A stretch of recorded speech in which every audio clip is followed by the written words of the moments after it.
या सार्वत्रिक निवडणुकीमध्ये भाजपाने जे यश संपादन, ज्यांनी या ठिकाणी नुकतंच आपलं मनोगत व्यक्त केलं, महानगर शहराचे अध्यक्ष अमरनाथ राजूरकर, माजी अध्यक्ष दिलीपरावजी कंदकुर्ते, प्रवीण साले,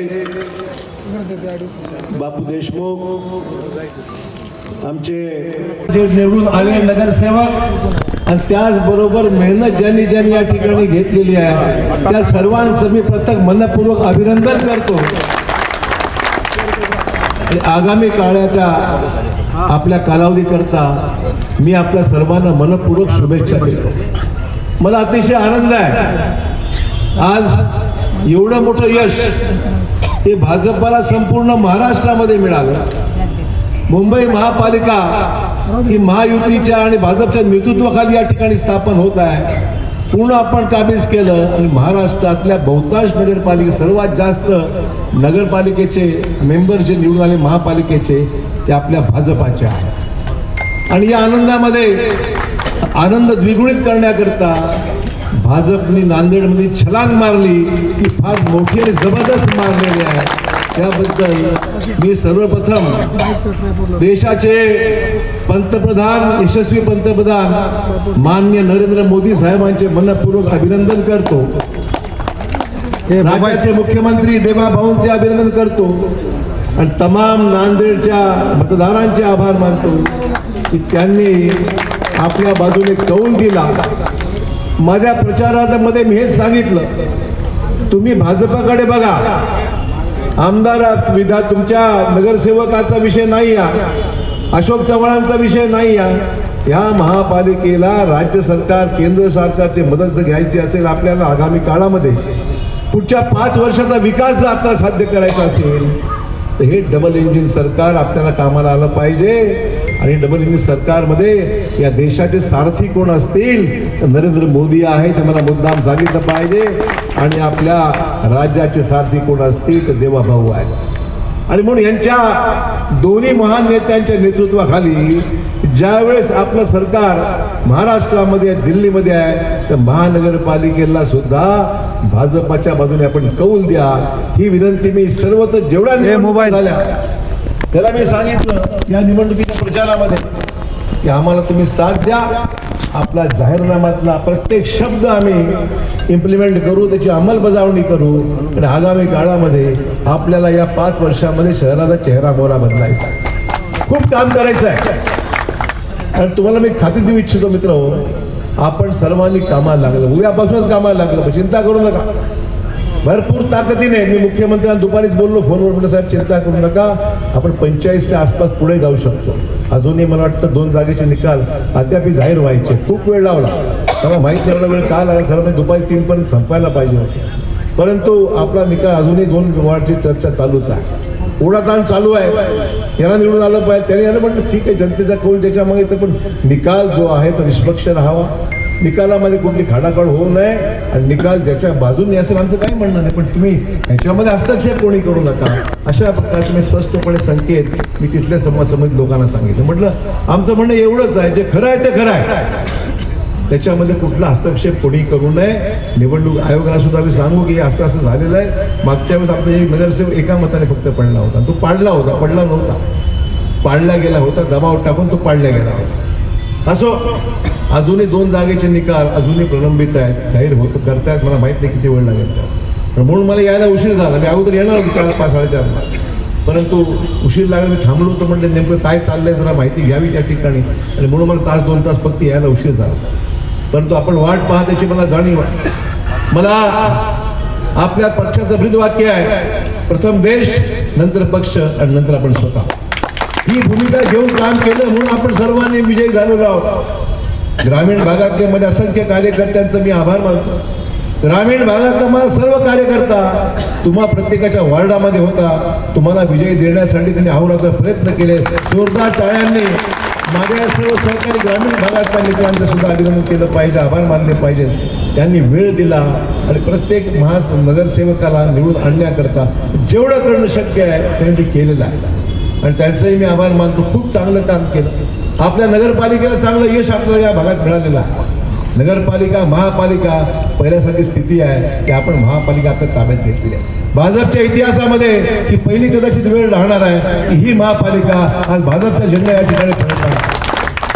मला अभिमान या गोष्टीचा आहे. मी आलो आहे तुम्हाला सोबत घेऊन हा झेंडा या ठिकाणी फडकवण्याची संधी मला मिळाली. त्याच्याबद्दल मला खूप मनापासून आनंद आणि अभिमान आहे. आपण पाहाल इतरही नगरपालिकेला यश जे मिळालं सगळी लोक आपल्याबरोबर आली. सगळी लोक समजतो. आश्चर्य वाटेल की अनेक ठिकाणी आपल्याला इतर समाज जो मदत देत नाही असं वाटलं होतं ते सुद्धा आले. सगळ्यात आनंदाची गोष्ट आश्चर्यजनक गोष्ट आहे प्रभाग क्रमांक 5 जो आम्हाला वाटतं गडबड आहे 5ला आले बघा सगळे निवडून आले. गायकवाड जोरात झेंडी कमी करत ट्रेडमार्क आहे तुमचं नाव लागेल. सांभवी साले आलेले आहेत. आमच्या स्वामीताई आहेत. जण आहेत गेली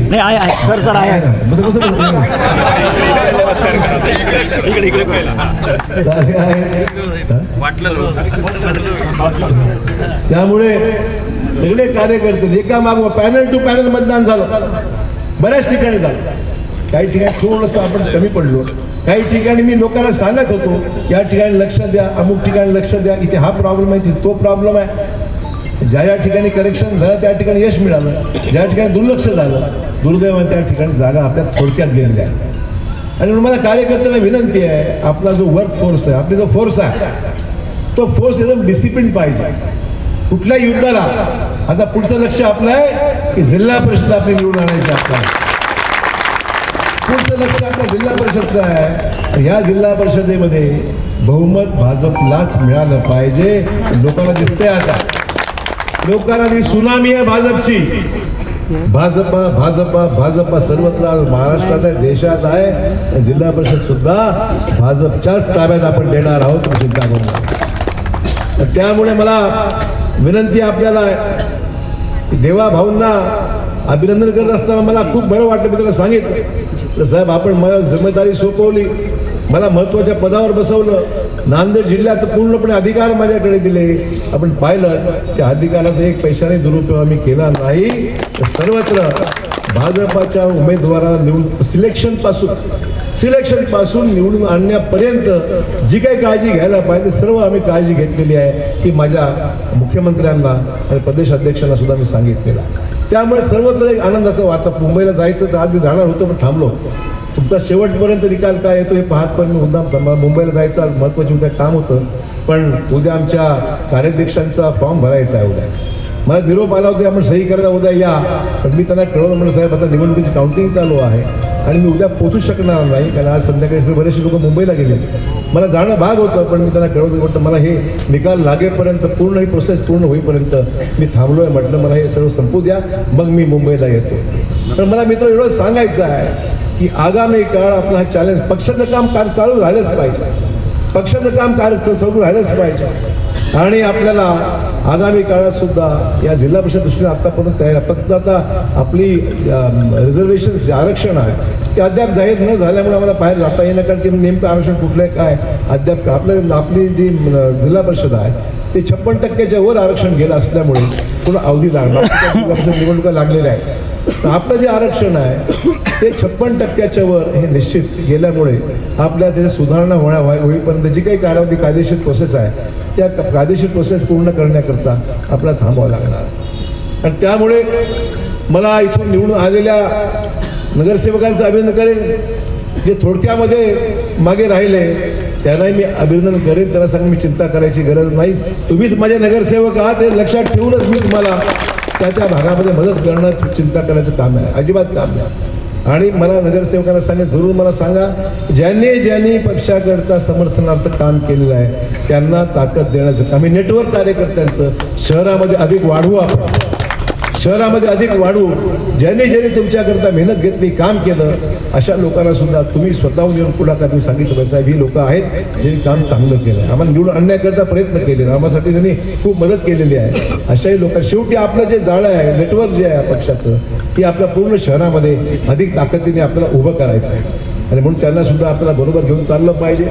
मला ज्या सहकार्यांना मी तिकीट देऊ शकलो नाही, उमेदवारी देऊ शकलो नाही, त्यांना सुद्धा त्यांना पूर्ण उखाणा आलं माझं.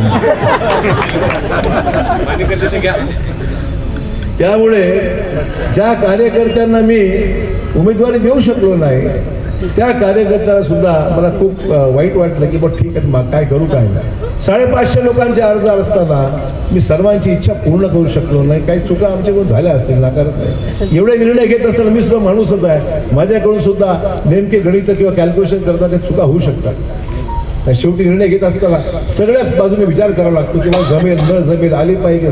मी आपण विचार केला म्हणून 45ला पोहोचतो. चुका थोड्याफार कमी जास्त न झाल्या असत्या तर कदाचित 50-55च्या वरही गेलो असतो आपण. तर ठीक आहे त्याला काही इलाज नाही. लोकांनी खूप साथ दिली आणि लोकांना खरं आव्हान आहे की लोकांनी आपल्याला दुसरं काही न पाहता भाजपला तिकीट मतदान करायचं आहे. मी त्यांना सांगितलं तुमचे उमेदवार कोण हे बघू नका, माझ्याकडे बघा, मोदी साहेबांकडे बघा, देवाभाऊकडे बघा, मतदान करा. मी तुमचा नगरसेवक आहे. इथपर्यंत मी त्याला लोकांना कन्व्हिन्स केलं, सांगितलं आणि लोकांनी खरंच खूप मोठी साथ दिली आणि त्याच्यामुळे आपल्याला बऱ्याच ठिकाणी 4 ते 4 पॅनल टू पॅनल लोकांनी मतदान केलं आहे. एकही इकडे तिकडे गेलेलं नाही. त्यामुळे खूप मोठं आहे योगदान याच्यामध्ये लोकांचं. खरं नांदेडच्या लोकांचे जेवढे आभार माना तेवढे कमी आहे. विरोधकांना आपण पाहिलं अवस्था काय, मला कोणाला टीका टिप्पणी करायची तर निवडणूक संपलेली आहे. निवडणुकीत सुद्धा मी दर्जा सांभाळला. निवडणुकीत सुद्धा मी कोणावरही शक्यतो व्यक्तिगत बोललेलो नाही, कारण माझा ताई बसा बैठे तुझी वाल्याची तिथे सामने आ जाए बैठे. मी सुद्धा कोणावरही व्यक्तिगत टीका मी केली नाही आणि त्यांनी ते इतकं म्हणजे स्तर सोडून ज्या पद्धतीने टीका केली काय रिझल्ट आला. एखादा नगरपालिकेचा नगरसेवक एखादा नगरसेवक यांनी निवडून आणला आणि आमच्या मित्रपक्षाने सुद्धा त्यांनी मागणी केली होती 24-25 जागेची. आमचं ऐकलं असतं तर हे दोन्ही युती सुद्धा झाली असती, शक्य झालं असतं. जागाच आल्या त्यांच्या आता 8 का 10 जागा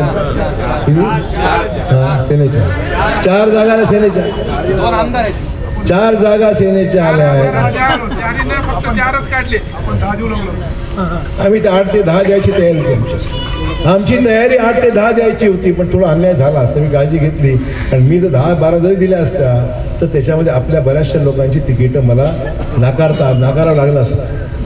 तोही विचार केला, म्हटलं माझी चांगल्या जागा चालल्या, माझे निवडून येण्यासारखे माझे नगरसेवक आहेत, ती जागा मी का द्यावी किंवा दिली तर माझ्या लोकांना अन्याय होईल, हा सुद्धा विचार मला करावा लागला. आणि मग त्यांचं म्हणणं 24 द्या, 25 द्या, 40% द्या, 40% द्या, अमुक द्या, तमुक द्या. म्हणजे खरं म्हणजे आमदारापेक्षा त्यांचे बोलवते धनी वेगळेच होते.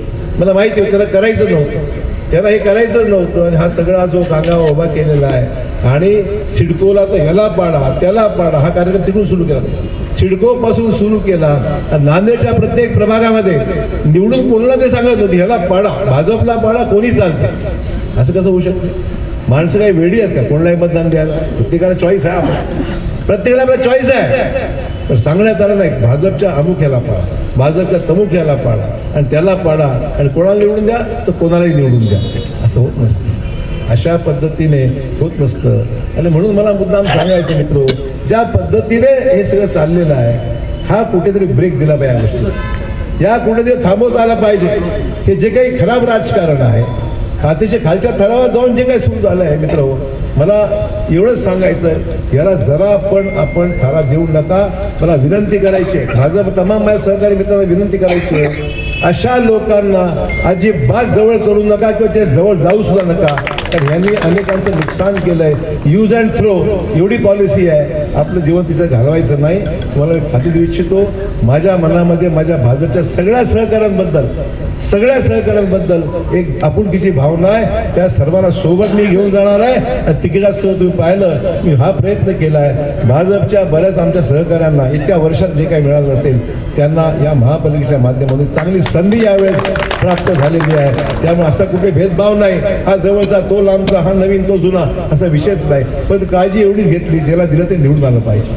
आणि त्यामुळे आज आपण 45 पर्यंत पोहोचलेलो आहोत. आगामी काळामध्ये जिल्हा परिषद सुद्धा याच्यापेक्षा जास्त मतांनी आपल्याला आणण्याकरता तुम्हा सर्वांचे आता तुमचं ग्रामीण भागातले सहकारी इकडे आले. आता तुम्ही मंडळी ग्रामीण भागात तुम्हाला जायचं लक्षात घ्या. तुम्हा मंडळींना आता ग्रामीण भागातल्या जिल्हा परिषदला निवडून आणण्याकरता नगरसेवक आणि शहरातल्या कार्यकर्त्यांनी ग्रामीण भागात जाऊन कामाला लागायचं हे तुम्हाला आता सांगतो. पुन्हा बैठक याच्यावर चर्चा नाही. आता सगळे जे आमचे आलेले आहेत दिलीप कंदकुर्ते सहित आपल्याला जायचं आहे आणि ग्रामीण भागात जे आपले उमेदवार ठरतील त्या उमेदवारांना ताकदीने आपण त्याच्या मागे उभं राहायचं. शेवटी मनुष्यबळ लागतं, लोक लागतात, मदत करावी लागते, त्याच्या मागे उभं राहावं लागतं, प्रचार करावा लागतो.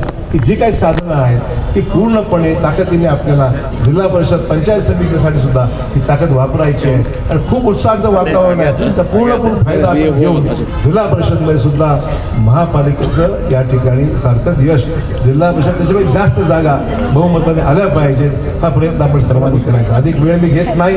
अनेक लोक नाचले, बरं वाटलं मला पाहताना. फार दिवसावर उत्तम डान्स करतात काही लोक. मी डान्स नाही केला, मग थोडं एक मिनिट. परंतु आनंद आहे मनामध्ये, एका प्रकारची आनंद आहे आणि तो आनंद व्यक्त आपण अनेक पद्धतीने करतो. त्यामुळे सर्व नगरसेवकांना मनापासून शुभेच्छा पुनश्च देतो. संजय आणि म्हणून मला त्रास देऊ नका.